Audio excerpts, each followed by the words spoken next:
Yes po. Yes. Hello. Good morning, ma'am. Good morning. Kamusta po? Good Welfare check po muna. Kamusta po kayo, ma'am? Ano po pakiramdam niyo ngayon, ma'am? We're currently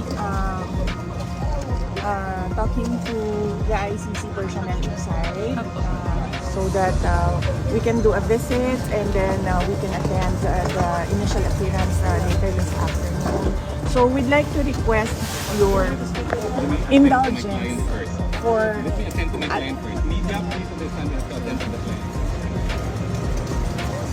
Yes po, ma'am. some sort of space. Yeah. Oh, yeah. Thank you. So to allow us some sort of space so that we can give you some information so that you can do your work. So in a bit Yes. po pwede. Opo, pwede po namin kayo matanong po. We have a media relations officer under the office of the Vice President. His name is JC Kahinhinan.